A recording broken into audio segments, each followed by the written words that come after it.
गण गणपते नमः। श्री गणेश की वंदना कर, दिन के स्वामी सूर्यदेव की आराधना कर, इष्ट देव का ध्यान धर, गुरुजनों को नमन कर, अभिनंदन करते हैं आपका वरुण स्टोर द्वारा प्रस्तुत आज के दैनिक पंचांग में। यह दैनिक पंचांग हम नित्य प्रस्तुत किया करते हैं और प्रतिदिन प्रस्तुत लघु पंचांग का यह बृहद रूप है। जी हाँ, यह लघु पंचांग का बृहद रूप है। इसमें डेटा जो भी प्रयुक्त होता है दैनिक पंचांग से लिए जाते हैं, छवि तथा ध्वनि गूगल से ली जाती है और यह प्रस्तुति आप तक यूट्यूब के माध्यम से, यूट्यूब के सौजन्य से हम सफलपूर्वक आप तक पहुंचा पाने में समर्थ होते हैं। जिस प्रकार पंचांग के 5 अंग होते हैं, उसी प्रकार इस प्रस्तुति के भी 5 भाग हैं। और पहला भाग पंचांग मुहूर्त और ग्रहों के गोचर से संबंध रखता है और इसी पहले भाग में से पंचांग और मुहूर्त को लेकर हम इसी पहले भाग में से पंचांग और मुहूर्त को लेकर हम आपके सुझाव के अनुरूप इस प्रस्तुति का लघु रूप अलग से प्रस्तुत किया करते हैं। दूसरा भाग ताराबलन जिसका नाम है, जिसमें चंद्रमा के नक्षत्र के अनुसार आज कैसा दिन रहने की संभावना है, यह आज देख जानते हैं। ताराबलन का मुख्य सिद्धांत नवतारा चक्र पद्धति है, जिसके अनुसार पूरे जीवन काल के लिए हम ग्रहों के फल जान सकते हैं, शुभता अशुभता जान सकते हैं और उसके अनुरूप हम कार्य भी कर सकते हैं। दूसरे उसके अनुरूप दशांतर दशा में शुभ ग्रहों की दशांतर दशा में शुभ कार्यों का योजनाबद्ध तरीके से कार्य करके हम शुभता प्राप्त कर सकते हैं। जन्म कुंडली में बैठे ग्रह को इस शुभता को देखते हुए हम शुभ कार्यों का करके हम उससे शुभता प्राप्त कर सकते हैं। और इतना ही नहीं, शुभ ग्रहों के नक्षत्र में जन्मे जातक से जुड़ने पर हमें शुभता प्राप्त होती है और अशुभ ग्रहों के नक्षत्र में जातक हमारे लिए अशुभ ग्रहों के नक्षत्र हमारे लिए में जन्मे जातक हमारे लिए पीड़ा, बाधा और विभिन्न तरह की चुनौतियां लेकर आते हैं। ये सभी प्रस्तुति इसी भाग में विस्तृत चर्चा प्रस्तुति में। तीसरा भाग चंद्रबलम इसका नाम है, जिसमें राशि करते काम है। आज चंद्रमा जिस राशि में भ्रमण कर रहे हैं और चंद्रमा जिस राशि में जन्म कुंडली में है, उस दोनों को मिलान करके आज का दिन कैसा रहेगा यह हम जान सकते हैं। तीसरा भाग चौथा भाग चौघड़िया, एक प्रकार का मुहूर्त ज्योतिष। जी हाँ, एक प्रकार का यह मुहूर्त ज्योतिष है, शुभ और अशुभ काल दर्शाता है किसी भी कार्य को करने के लिए। कोई भी कार्य हम जीवन में करते हैं उसमें शुभता चाहते हैं और वैसे में चौघड़िया हमें मदद करता है जानने के लिए कि कौन सा शुभ और अशुभ समय है जिसमें हम शुभता प्राप्त कर सकते हैं। इस प्रकार समय के साथ हमारा कर्म का मिलन ही मुहूर्त होता है। विस्तृत चर्चा प्रस्तुति में। पांचवा भाग और अंतिम भाग, जब हम जन्म लेते हैं, सांस लेना आरंभ करते हैं, ठीक उसी समय ईश्वर द्वारा प्रदत्त अंक भी कार्य करना आरंभ करते हैं, जो जन्म तिथि के रूप में अंक होते हैं। इसमें कुछ सकारात्मक भी हो सकते हैं, नकारात्मक भी हो सकते हैं और कुछ अनुपलब्ध भी हो सकते हैं, कुछ कई बार उनका उपयोग हो सकता है। इनके सभी के लाभ और हानि की चर्चा इस प्रस्तुति में, ताकि हम अंकों को पहचान सकें, अंकों को सही ढंग ढंग से जानकर उन्हें सही ढंग से उपयोग करके हम शुभता प्राप्त कर सकते हैं और अशुभ अंकों से हम अपनी दूरी पूरे जीवन काल के लिए भी बना सकते हैं।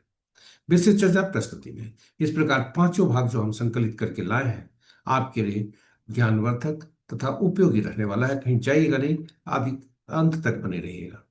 जी हाँ, आपके लिए काफी उपयोगी होने वाला है। और इस पूरे प्रस्तुति को देखने के क्रम में यदि कोई सुझाव आपके मन में आए हो जिससे हम प्रस्तुति को और बेहतर बना सकते हैं और उपयोगी बना सकते हैं, देर न कीजिएगा, कलम उठाइएगा, आप यह सुझाव नोट करते चलिएगा और अंत में यूट्यूब में पोस्ट करके हमारा मनोबल बढ़ाएंगे। यही हमारी प्रार्थना है।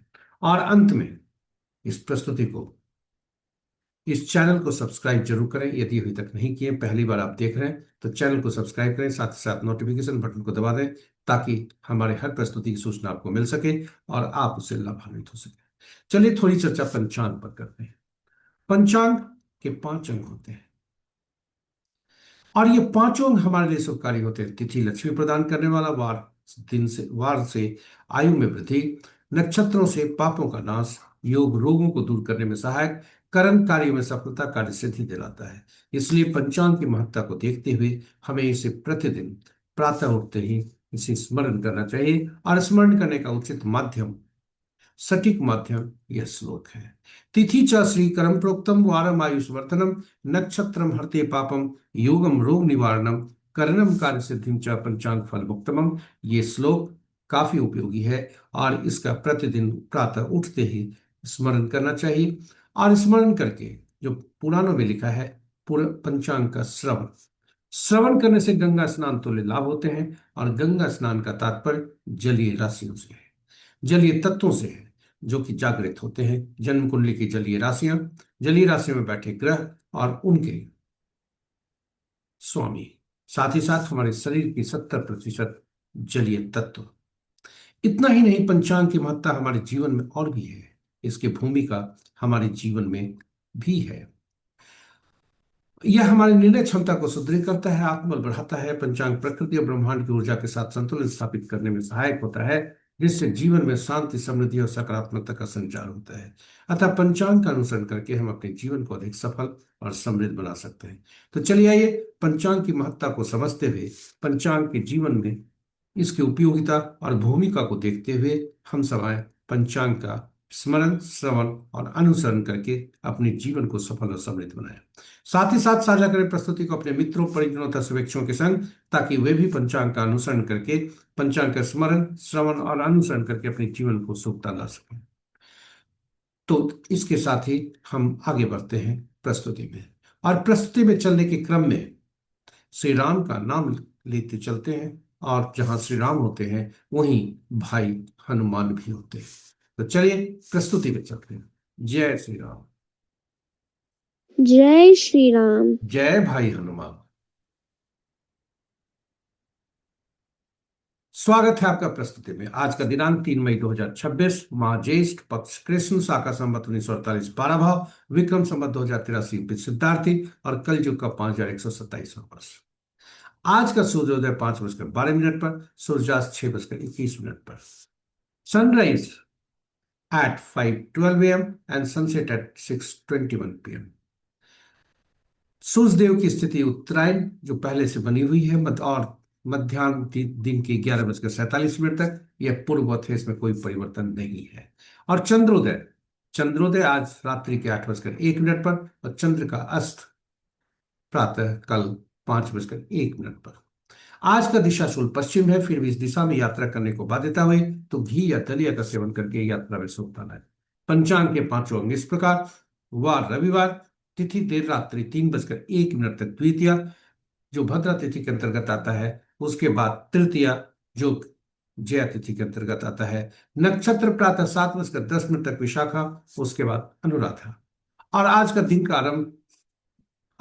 का आरंभ विशाखा के चौथे पद से होता है, जो प्रातः 7:10 तक रहता है। उसके बाद अनुराधा नक्षत्र प्रातः अपराह्न 1:51, अनुराधा नक्षत्र का पहला पद अपराह्न 1:51 पर, दूसरा पद रात्रि के 8:32 पर, तीसरा पद देर रात्रि 3:15 पर, और कल प्रातः जो सुबह होता है वह अनुराधा नक्षत्र के चौथे पद में।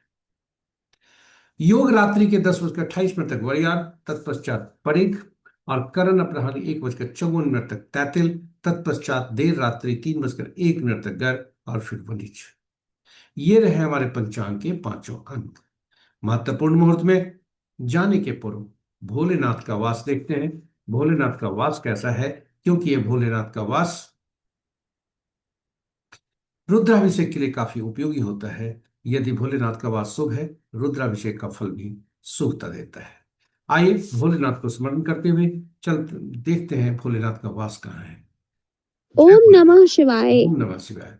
जब तक तृतीय तिथि है तब तक, द्वितीय तिथि है तब तक भोलेनाथ सभा पर है, तृतीय तिथि है तब तक भोलेनाथ क्रियास्थल पर है। इसलिए आज का रुद्राभिषेक शुभ नहीं है। महत्व जय भोलेनाथ। ओम नमः शिवाय। महत्वपूर्ण मुहूर्त में ओम चलते नमः हैं। शिवाय। और महत्वपूर्ण मुहूर्त में जाने के पूर्व गीता की ये उपयोगी पंक्तियां। मनुष्य का अधिकार कर्म पर है, फल पर नहीं। यानी परिणाम हमारे हाथ में नहीं है।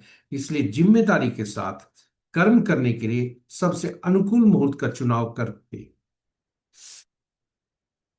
सबसे अनुकूल मुहूर्त का चुनाव करना ही हमारी पहली सफलता है।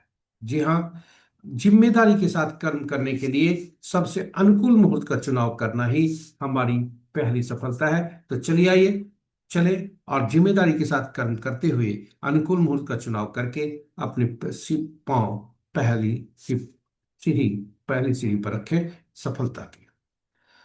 आज का महत्वपूर्ण मुहूर्त इस प्रकार। महत्वपूर्ण मुहूर्त के शुभ मुहूर्त में अभिजीत मुहूर्त दिन के 11:20 से 12:13 दिन तक, अमृतकाल रात्रि 10:21 से मध्य रात्रि 0:08 तक, त्रिपुष्कर जो प्रातः 5:12 से 7:10 प्रातः तक, विजय मुहूर्त अपराह्न 1:58 से 2:51 तक, अपराह्न तक, गोधूली बेला संध्या 6:20 से 6:42 संध्या तक, और निशिता मुहूर्त देर रात्रि 11:25 से मध्य रात्रि 0:08 तक। रात्रि में किए जाने पूजा पाठ जब तक साधना तंत्र मंत्र आदि के लिए निशिता मुहूर्त श्रेष्ठ हुआ करते हैं। और अशुभ मुहूर्त में राहु काल अपराह्न 4:43 से 6:21 संध्या तक, गुलिक काल अपराह्न 3:04 से 4:43 अपराह्न तक, यमगंड अपराह्न 1:25 से 3:04 अपराह्न तक, वर्ज मुहूर्त दिन के 11:38 से 1:25 तक अपराह्न तक। ये रहे आज के शुभ और अशुभ मुहूर्त। समय और हमारे कर्म का सटीक मिलन ही शुभ मुहूर्त है। और इसके साथ ही हम चलते हैं, अनुकूल मुहूर्त में कार्य का आरंभ करने से जीवन में आने वाली उन बाधाओं को हम सफलतापूर्वक और खुशी खुशी बने से पार कर सकता है, जो मानव जीवन के हर चरण का अपरिहार्य हिस्सा है। तो चलिए चलते हैं ग्रहों के आकाशीय स्थिति पर।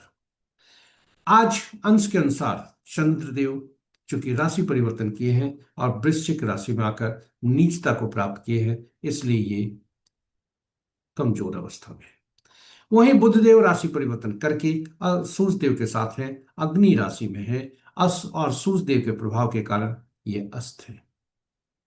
इसके प्रभाव हो सकते हैं क्योंकि क्योंकि सूर्य देव के प्रभाव में आने पर, और वह भी पहली राशि में, अग्नि राशि में, मनुष्य के निर्णय क्षमता को यह प्रभावित कर सकता है। सावधान रहें, निर्णय लेने में सावधानी बरतें। गुस्से में कोई निर्णय न लें, क्योंकि यह निर्णय आपके लिए शुभकारी नहीं हो सकते। इसके साथ ही आज राशि के अनुसार ग्रहों की स्थिति को देखें तो मित्र राशि में 3 ग्रह, शत्रु राशि में 2 ग्रह, सम राशि में 3 ग्रह और अपनी राशि में 1 ग्रह है। मंगल की राशि में सबसे ज्यादा ग्रह 3 ग्रह हैं। बृहस्पति की राशि में 2 ग्रह हैं। चंद्र की राशि में कोई ग्रह नहीं है। शेष ग्रहों की राशियों में एक एक ग्रह है। नक्षत्र के अनुसार ग्रहों की स्थिति को देखें तो मित्र नक्षत्र में कोई ग्रह नहीं, शत्रु नक्षत्र में 3 ग्रह, सम नक्षत्र में 2 ग्रह और अपने नक्षत्र में 4 ग्रह है। इस प्रकार केतु देव के नक्षत्र में सबसे ज्यादा ग्रह, केतु देव बृहस्पति देव के नक्षत्र में 2-2 ग्रह, केतु देव और बृहस्पति देव के नक्षत्र में 2-2 ग्रह, सूर्य और मंगल स्वतंत्र ग्रह, इनके नक्षत्र में कोई ग्रह नहीं, और शेष ग्रहों के नक्षत्र में एक एक ग्रह है। कोई भी ग्रह का राशि या नक्षत्र परिवर्तन नहीं है। तो ये रहा हमारे आज किसी भी ग्रह का राशि परिवर्तन भी नहीं है। इसी के साथ हम चलते हैं तीसरे भाग में, दूसरे भाग में। जी हाँ, दूसरा भाग जो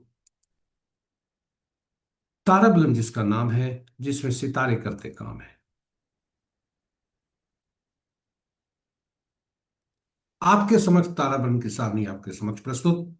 और ताराबलम के सामने जो नक्षत्रों के नाम हैं वे चंद्रमा के गोचर से संबंध रखते हैं।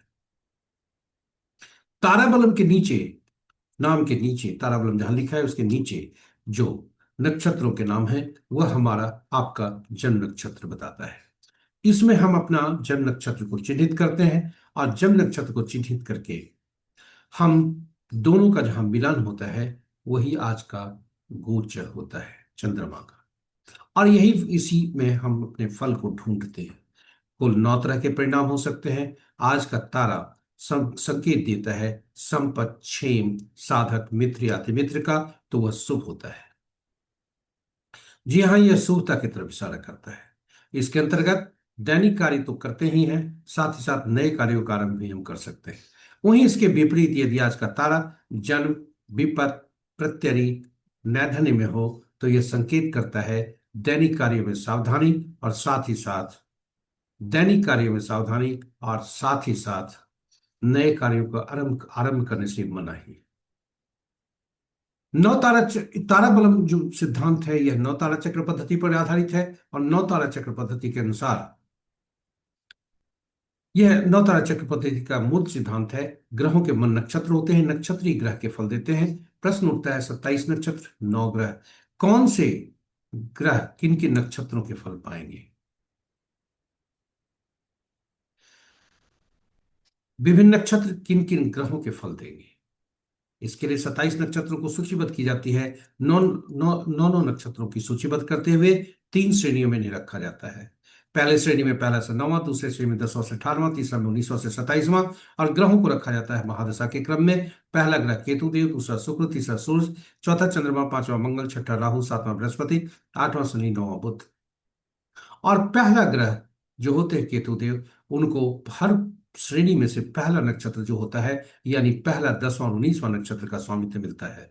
दूसरा ग्रह शुक्रदेव बने, इन्हें दूसरा 11वां 20वां नक्षत्र का स्वामित्व मिलता है। इस तरह घड़ी की सुई की दिशा में आगे बढ़ते हुए बुध को 9वां 18वां 27वां नक्षत्र का स्वामित्व मिलता है। और यह सारणी इस प्रकार बनती है, सूची इस प्रकार बन जाती है। यह आपके लिए उपयोगी होता है, हो सकता है इसे आप सहेज कर रख सकते हैं। अब इसमें से चिन्हित करते हैं हम उस नक्षत्र को जिसमें हमारा आपका जन्म हुआ होता है। और जो भी नक्षत्र में हमारा जन्म हुआ होता है, इसको चिन्हित करके हम फिर एरो से ऊपर जाकर संबंधित ग्रह को चिन्हित करते हैं। वह ग्रह हमारा पहला ग्रह बनता है, जन्म ग्रह के रूप में वो उसे चिन्हित किया जाता है और जाना जाता है जन्म ग्रह के रूप में। वह पहला ग्रह होता है और इसी ग्रह की दस महादशा में हमारा जन्म होता है।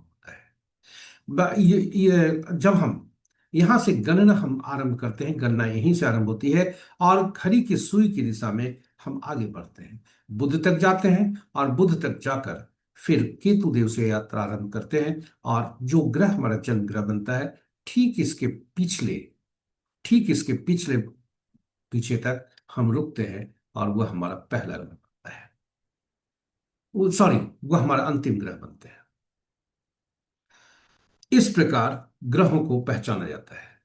पहला ग्रह जिसमें हम जन्म लिए, जिस महादशा में हमारा जन्म हुआ, यदि हम जन्म कुंडली में विंशोत्तरी दशा को देखें, जिसमें हमारा जन्म होता है, पहला ग्रह जो होता है जिस महादशा में हमारा जन्म हुआ होता है, वहां पर लिखा रहता है बैलेंस, भोगांश, शेषांश। इसका तात्पर्य पिछले जन्म में जो हम भोग चुके हैं उसका बचा हुआ भाग है। इससे क्लियर होता है कि पिछले जन्म में हम जो देह का त्याग किया था, शरीर का त्याग किया था, वह भी इसी ग्रह की दशा में किया था, महादशा में किया था। इसलिए चूंकि इस ग्रह का, पहले ग्रह का जो संबंध है पिछले जन्म के अंतिम ग्रह से भी है, इसलिए इसे पीड़ा की श्रेणी में रखी जाती है। और घड़ी की सुई की दिशा में आगे बढ़ते हुए हम आगे बढ़ते हैं और दूसरा, चौथा, छठा, आठवां ग्रह, नौवां ग्रह जो होते हैं ये शुभकारी होते हैं। और पहला, तीसरा, पांचवां, सातवां ये शुभकारी नहीं होते, अशुभकारी होते हैं, पीड़ादायक होते हैं। जन्म का ग्रह शुभ भी हो सकता है, अशुभ भी हो सकता है, इसलिए इसे पीड़ा की श्रेणी में रखा जाता है। पीड़ादायक होता है यह जरूरी नहीं है। तो इस प्रकार पहला, तीसरा, पांचवा, सातवां पीड़ादायक और दूसरा, चौथा, छठा, आठवां, नौवां ये सुफलदायी। और इनकी शुभता और अशुभता जो भी होती है, जैसे जैसे इनकी क्रम संख्या बढ़ती है वैसे वैसे वो बढ़ता है। अब सारे ग्रहों की सूची आपके समक्ष, और क्या आप हम सब अपना कौन कौन सा शुभ ग्रह होगा, कौन कौन से अशुभ ग्रह होंगे, यह नहीं जान सकते? यह जान सकते हैं और उसी अनुरूप दशांतर दशा का फल कैसा होगा यह भी जानते हुए योजनाबद्ध तरीके से शुभ कार्यों का निष्पादन शुभ ग्रहों की दशांतर दशा में कर सकते हैं। और अशुभ ग्रहों की स्थिति में जो मानसिक रूप से अपने आप को तैयार रखते हैं चुनौती का सामना करने के लिए, जो कम वेदना देती है, कम पीड़ादायक होती है। तो ये रहा ग्रहों की स्थिति। जन्म कुंडली में बैठे ग्रह कैसे प्रभाव देंगे, यह भी हम जान सकते हैं। अग्रिम रूप से जो ग्रहों को शुभता अशुभता जान गए, उदाहरण स्वरूप संपत ग्रह जहां बैठा है उसके अनुरूप अगर कार्य करें, उस ग्रह से, उस भाव से, उस राशि से संबंधित जहां संपत ग्रह बैठे हैं, दूसरा ग्रह, तो हमें संपत्ति का लाभ हो सकता है। उसी अनुरूप में आगे बढ़ते हुए यदि कहें, विभिन्न नक्षत्रों में जन्मे जातक, शुभ ग्रहों के नक्षत्र में जन्मे जातक हमें शुभता देंगे, अशुभ ग्रहों के नक्षत्र में जन्मे जातक हमें पीड़ा दे सकते हैं, बाधक हो सकते हैं। और यह हम अग्रिम रूप से जान सकते हैं। और यह जब जान सकते हैं तो उनसे अपेक्षा उसी अनुरूप कर सकते हैं जो हमें कम पीड़ा देती है, चाहे वह व्यक्ति कहीं का हो, घर का, परिवार का, समाज, रिश्तेदार का, समाज का या संसार का, कार्यस्थल का या व्यवसाय स्थल। इस प्रकार नवतारा चक्र पद्धति काफी उपयोगी पद्धति है। आप उसे देख सकते हैं, आप उसे आप आकलन कर सकते हैं और आपका उपयोग कर सकते हैं। इसलिए नवतारा चक्र पद्धति पर हमने अलग से वीडियो पोस्ट करके रखा है, जो कि आपके लिए काफी उपयोगी होगा। और यह नवतारा चक्र पद्धति अद्भुत पद्धति के नाम से, इसमें हमने भगवान राम, माँ सीता तथा पवन पुत्र हनुमान की भी जन्म कुंडली की चर्चा की है। हम इस पर नई प्रस्तुति भी लाने वाले हैं, जो कुछ नए इनपुट के साथ होगा, इसका इंतजार करें। इसके बाद हम इस प्रस्तुति में इसकी चर्चा थोड़ी कम करेंगे, जो जैसा सुझाव आया है। तो वापस चलते हैं ताराबलम पर। ताराबलम आज का चंद्रमा का गोचर, 7:10 तक चंद्रमा चंद्रमा विशाखा नक्षत्र में है। उसके बाद चंद्रमा अनुराधा नक्षत्र में जाते हैं। और शुभ ग्रहों के दशा आज जो अगर हम कहें तो अश्विनी, माघ और मूला नक्षत्र में जन्मे जातक के लिए, जो यदि हम कहें आज के दिन में अशुभ ग्रहों की स्थिति में अश्विनी, माघ और मूला, ये डिस्प्ले जो कर रहा है अहोरात्रि विशाखा, ये कल का है, इसे हटाया नहीं जा सका, इसके लिए हम क्षमा प्रार्थी हैं।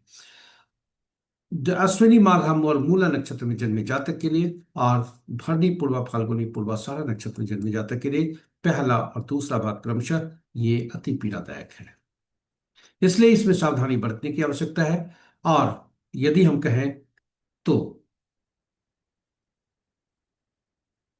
अश्लेषा, ज्येष्ठा और रेवती नक्षत्र में जन्मे जातक के लिए आज दोनों भाग शुभकारी।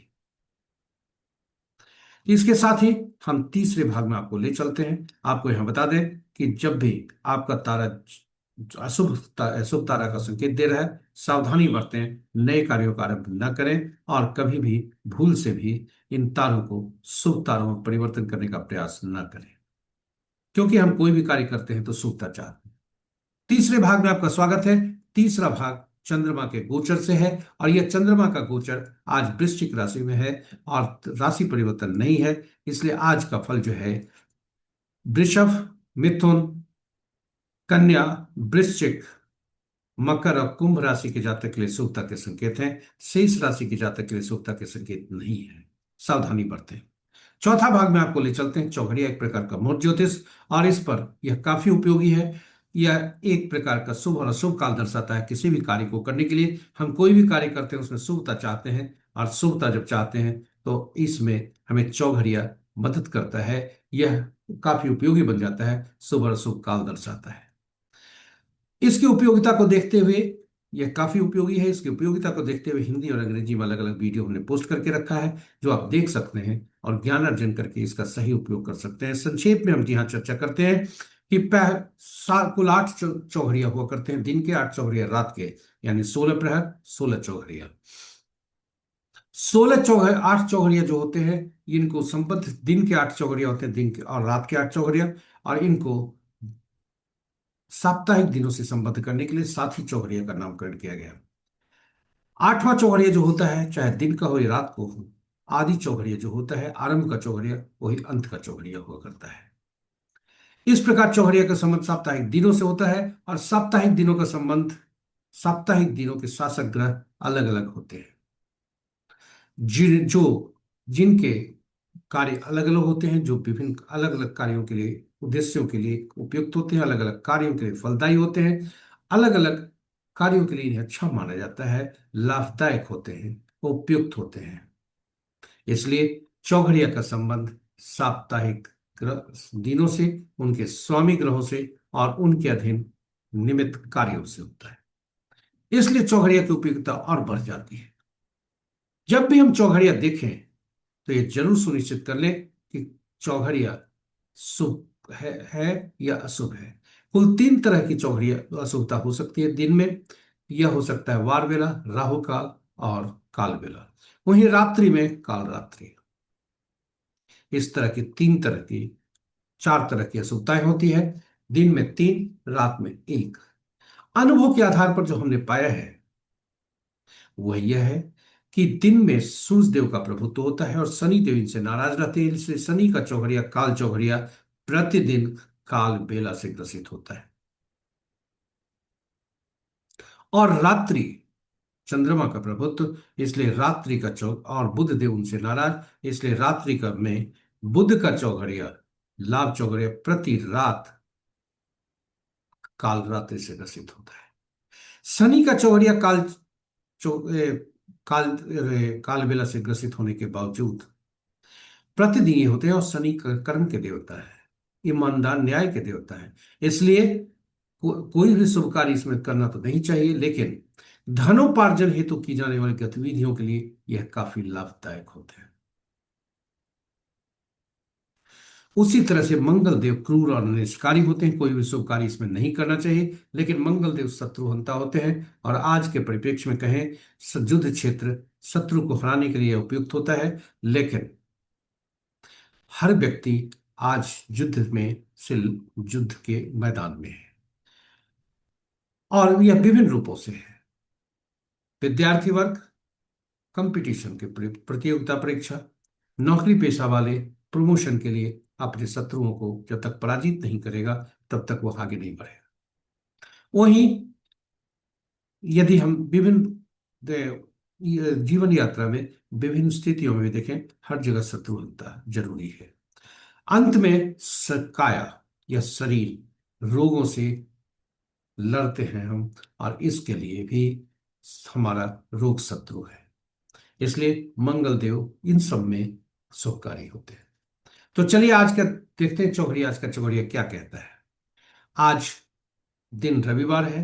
उद्वेग चौघड़िया से दिन आरंभ हो रहा है, सूर्य के चौघड़िया से, और उद्वेग चौघड़िया से दिन समाप्त भी हो रहे हैं। अमृत चौघड़िया जो कि 10:08 से 11:47 तक है, वह वार बेला से ग्रसित है।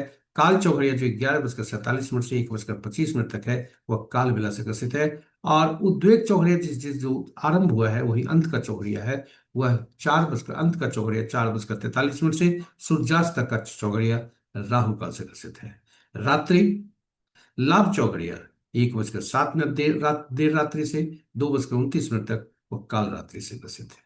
इस प्रकार ये चौघड़िया की स्थिति आपके समक्ष हमने रखा। अगला भाग अंक ज्योतिष से संबंधित है। स्वागत है आपका अंकों की दुनिया में।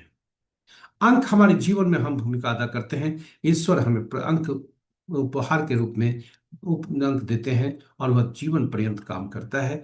और उसमें शुभता अशुभता दोनों होती है। ये अंक 1 से 9 के बीच के ही हो सकते हैं। 10वां अंक नहीं होता, शून्य को गणना में नहीं ले आते। और जब भी 2 अंकों या 2 से ज्यादा अंकों का समूह होता है तो उनमें प्रयुक्त हुए सभी अंकों को जोड़कर एकल अंक में हम परिवर्तित कर लेते हैं। जी हाँ, एकल अंक में हम परिवर्तित कर लेते हैं। ये अंक 1 से 9 तक होते हैं। इसे समझना, इसे याद रखना, इसका सही ढंग से उपयोग करना बहुत ही आसान है। 1 से 9 तक के अंक और 5वां अंक देखें मजबूत स्थिति में होता है, क्योंकि 5वां अंक जो होता है वह बैलेंस अंक होता है, क्योंकि यह अपने से पूर्व और बाद में आने वाले अंकों को वह संतुलित रखता है। इसलिए 5 जिनके भी अंक जन्म तिथि में हो, उदाहरण स्वरूप 5वां महीना में जिसका भी जन्म हुआ होता है, वह काफी वह काफी कहें कि भगवान ईश्वर द्वारा उसे भाग्यशाली कहा जाता है। चाहे 5 तिथि को जन्म हो, 25 को हो, 15 को हो, या 5 कहीं भी है, 2025 अगर वर्ष में कहें जन्म जातक, हर 2025 में जन्म जातक को ईश्वर स्वतः ही 5 अंक दे देते हैं। इसलिए बहुत 5वां महीना काफी उपयोगी। चलिए अंकों की दुनिया में चलते हैं। और 1 से 9 तक ये अंक जो होते हैं ये शासित होते हैं विभिन्न ग्रहों से। 1 सूर्य, 2 चंद्रमा, 3 बृहस्पति, 4 राहु, 5 बुध, 6 शुक्र, 7 केतु, 8 शनि, 9 मंगल। और इनके गुण, तत्व, ऊर्जा अलग अलग होते हैं जो कि इन अंकों में समाहित होते हैं। और इसलिए इन अंकों को अंकों की दुनिया में विशेष नामों से पुकारा जाता है, जिसकी सूची आपके समक्ष प्रस्तुत। जब जब हम जन्म लेते हैं तो ईश्वर हमें कुछ अंक उपहार में देते हैं, जो कि उपहार चिर होता है, स्थायी होता है, जन्म तिथि के रूप में होता है। तिथि और माह 1 अंक का भी हो सकता है, 2 अंकों का भी हो सकता है, वर्ष 4 अंकों का। और इसमें प्रयुक्त हुए सभी अंकों को जोड़कर हम एकल अंक में परिवर्तित करते हैं। हम आज एक जिसकी जन्म तिथि है वह अंक हमने गूगल से लिया है। उद्देश्य शैक्षणिक है। तिथि, माह और वर्ष जो होता है यही ईश्वर द्वारा प्रदत्त अंक होता है। इसमें सभी अंक नहीं होते। आप देखें 1 से 9 तक के में के कुछ अंक मिसिंग भी हो सकते हैं। और ये अंक जो होते हैं इसमें तिथि जो होता है वह हम स्वयं होते हैं, हमारा आंतरिक व्यक्तित्व दर्शाता है, इसलिए इसे मूलांक कहते हैं। बोलचाल की भाषा में इसे ड्राइवर कहते हैं। वहीं तिथि, माह और वर्ष जो होता है वह उसे भाग्यांक कहते हैं, बोलचाल की भाषा में कंडक्टर कहते हैं। और ये इनका जातक का जन्म, जो मूलांक है ड्राइवर है वो 3 है, कंडक्टर 6 है। ये आप इसे नोट कर सकते हैं। एंजल नंबर ईश्वर द्वारा प्रदत्त एक लॉटरी अंक है, जिसे कुआं नंबर भी बोला जाता है, जो वर्ष के अंकों को जोड़कर एकल अंक में परिवर्तित करके 11 पुरुष के लिए 11 से उसमें घटाते हैं, महिला के लिए 4 उसमें जोड़ते हैं। और इस जातक का जो एंजल नंबर है वह 4 है। हमने तिथि को देखा हुआ हमें हमारा आंतरिक व्यक्तित्व दर्शाता है। तिथि और माह जब मिल जाते हैं तो हमारा बाहरी व्यक्तित्व दर्शाता है, जिसे हम एटीट्यूड नंबर या अचीवमेंट नंबर कहा जाता है। और इस जातक का जो एटीट्यूड नंबर, अचीवमेंट नंबर, बाहरी व्यक्तित्व नंबर है वह 8 है। अब इस इन अंकों में यदि 11, 22, 33 आते हो कहीं भी, चाहे तो तिथि माह में, 11 माह में भी आ सकता है, तिथि में या गणना में कहीं भी आते हो, तो वैसी स्थिति में वह पूर्व जन्म के आत्मा से संबंध होता बताता है। और इसे मास्टर नंबर कहा जाता है। और वो पूर्व जन्म के आत्मा में द्वारा जो कुछ अधूरे कार्य हैं इस जन्म में करने होते हैं। वहीं 13, 14, 16, 19 जब भी आता है, चाहे तो गण तिथि में, माह में, तिथि में या गणना में, तो वह पिछले जन्म के कर्मों से संबंध बताता है। और ऐसी स्थिति में पिछले जन्म के जो कर्म द्वारा उत्पन्न ऋण है वह इस जन्म में हमें चुकता करने होते हैं। चलिए अब देखते हैं कौन से अंक उपलब्ध हैं, कौन से अनुपलब्ध हैं, और कौन से कई बार आए हुए हैं। क्योंकि कोई भी अंक 3 बार से ज्यादा जब आता है, 3 या 3 बार से ज्यादा, तो वह नकारात्मक प्रभाव डालने लगता है। आइए अंकों को देखते हैं। इसके लिए लोसू ग्रिड का सहारा लेते हैं। 2 बॉक्स आपके समक्ष प्रस्तुत है। एक बॉक्स में पूरे अंक भरे हुए हैं और वह अंकों का समूह किस क्षेत्र का प्रतिनिधित्व करता है वह बताता है।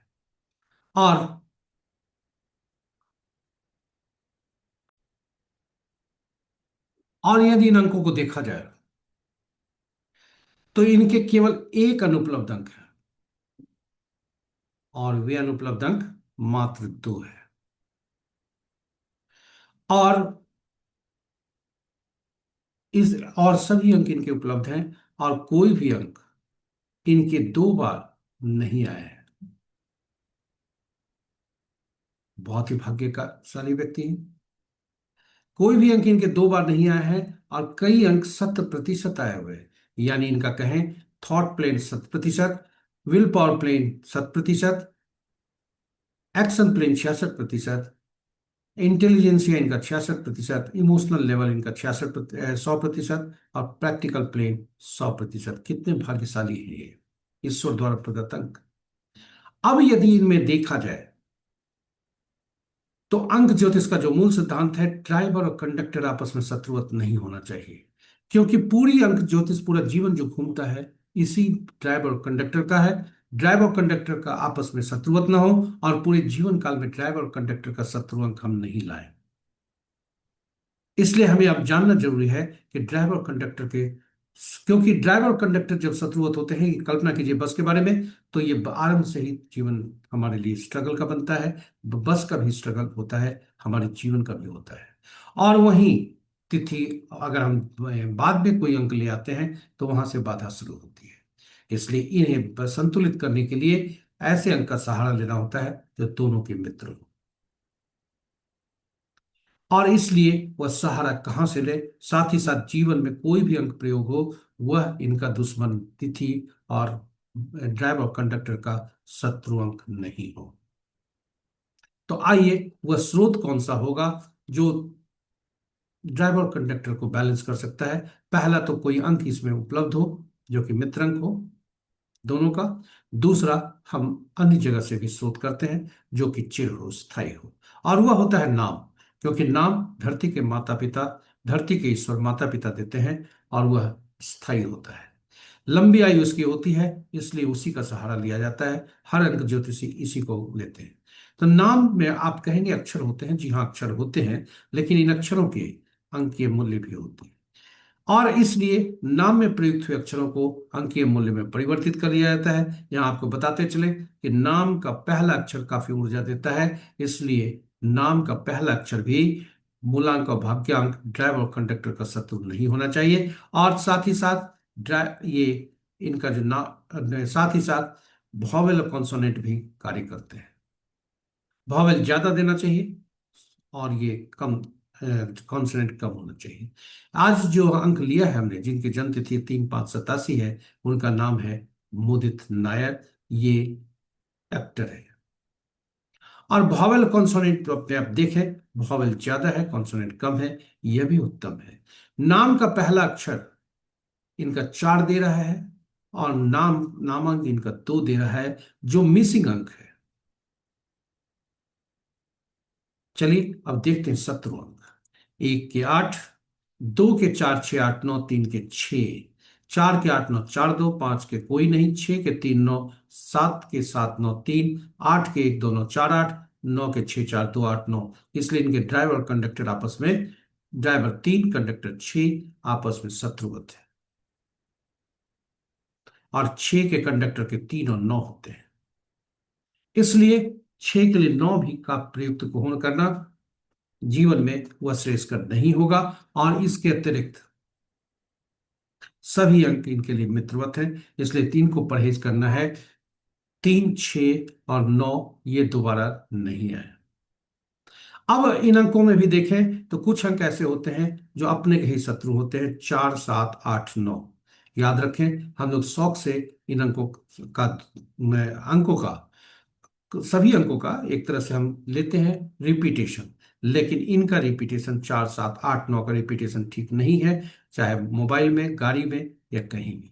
शून्य को भी में रिपीटेशन में नहीं लिया जाता, क्योंकि शून्य अनिश्चितता को दर्शाता है। इसलिए जब भी शून्य मोबाइल में ज्यादा हो, गाड़ी संख्या में ज्यादा हो, यह उनके कैरियर जो है वो अनिश्चितता की ओर ले जाता है।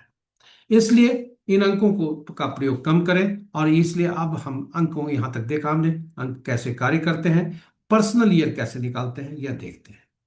और पर्सनल ईयर निकालने के लिए भी, यानी इसे वर्ष कैसा बीतेगा, इसके लिए जो जन्म तिथि है 3/5/1987, उसमें से 1987 को हटाकर 2026 वर्तमान वर्ष को रखते हैं, और फिर अंकों को जोड़कर एक अंक में परिवर्तित करते हैं। इनका वर्ष जो है, जो वर्ष दे रहा है, वह रनिंग एज दे रहा है 3, जो कि इनका मूलांक बनता है। और करेंट ईयर, पर्सनल ईयर देता है 9, जो कि 6 का शत्रु है। इसलिए इस स्थिति में, और 3 9 आपस में शत्रुवत नहीं है, ऐसी स्थिति में मिले जुले असर हो सकते हैं। भविष्यवाणी नहीं करनी है, क्योंकि और भी अंक इनके प्रभावित कर सकते हैं परिणाम को। इसलिए यहां पर भविष्यवाणी नहीं करें। यहां पर हम साबित करना चाहते हैं, यहां पर को बताना चाहते हैं, अंक कार्य करते रहते हैं। इसलिए अब शत्रुवत अंकों से दूर और मित्रवत अंकों से नजदीकियां, और वह 3 12 अंकों से ज्यादा का प्रयुक्त न करें, क्योंकि वह नकारात्मक प्रभाव डालते हैं। आपके लिए हमने हर अंकों का शत्रु अक्षर भी आपके समक्ष सूचीबद्ध किया है, जो कि आपको नामकरण, नए बच्चों का, या हम शहर का भी नाम ठीक करने में हम इसको उपयोग कर सकते हैं, दुकान आदि का। इसलिए चलिए इन अंक, इसके साथ ही अंक बोलते भी हैं। आज का अंक 9 है, और 9 अंक सैनिक का अंक होता है।